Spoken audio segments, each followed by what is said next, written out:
my name is Darlene Bowman. I am the founder of Awesome Tech, located out here in Staten Island, New York. And I was a special education teacher for maybe about 20, 25 years. Um, I would spend about 7 years with my students from ages about 13 until age 21 when they graduate from our District 75. And as I got closer to retirement, I kind of realized like we spent all of these years. I was fortunate enough to be able to introduce computer science to my students with autism, and they loved it so much. But because they don't graduate with a high school diploma, they get a certificate of completion at the end, when they reach 21. They're not eligible to really continue their studies and continue learning and continue vocational training in technology and computer science. And so I retired on October 1st, 2021. And that next Saturday, I was up and running with Awesome Tech because I really wanted them to have a place to go where they can continue their studies in a more integrated setting. So, my students love VR. It never occurred to them that they can actually, not just play like Beat Saber or one of the other dozens of things that they love to play, but that they can actually create.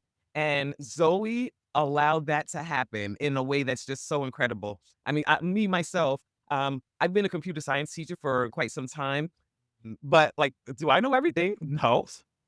In fact, I do, like, very little. I introduce things to concepts and apps and things like that to my students, and then they just take it and run with it. And so even I was, like, apprehensive about being my ability to learn to be a creator, in the virtual world, and Zoe app just made it's just so I'm not sure the right word, like, maybe intuitive. It was just I was able to do it, and therefore I was able to introduce it to my students, and I'm really hoping that they're going to take off and run with it.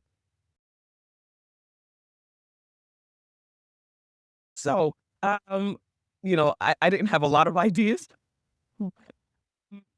I was really interested, and I know my students are very interested in, like, the ocean and things that affect nature and, like, recycling and things of that nature, so I just kinda thought like, "Hey, let me see if I can build a virtual world where, the students can clean up the ocean, remove things that don't belong in the ocean, and then, see, like, the ocean animals." I think I had I can't remember what animals I had in my app, but, among several fish and reefs, and, I think there was a whale or a shark, crabs, and all kinds of just, like, wonderful creatures, along with things that did not belong in the ocean. And so my goal was to, be able to, have a student, or have a player, touch something that did not belong in the ocean, and then it disappears. And so basically it was just, like, helping to clean the ocean. And it was a lot of fun.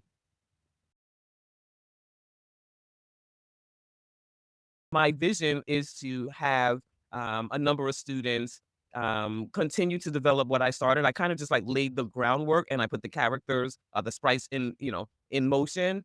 And now I want my students to take what I started and to develop it even further. And I'd love for them to have that experience in a virtual world working together. So it's not just, like, okay, here's my headset because, I failed to set it up properly. But here's my headset, and I want multiple students. I just think it's so exciting because it's great when they're in a room together, but it's just like out of this world when they're in a virtual space together. So it's a total different thing. First of all, just the creative aspect itself. When you it's fun to play things that are already developed, don't get me wrong, I love doing that, and so do my students, but it's a total different meaning, and, when they have themselves developed a virtual world or done something to enhance something that we created, as a team. It's just different, it's theirs, they take, that pride and ownership, and like I said, when I started teaching computer science, like, but my students weren't even given adequate equipment at that time. People didn't recognize the strengths and the abilities that students with cognitive issues and communicative disabilities have. And through apps like Zoe, and other things all tech related, these students can really shine and show what they're capable of. And so there's a big difference between what they created themselves and what they just like, press play, Definitely. and to see the looks on their faces when they've done it themselves, it's just priceless.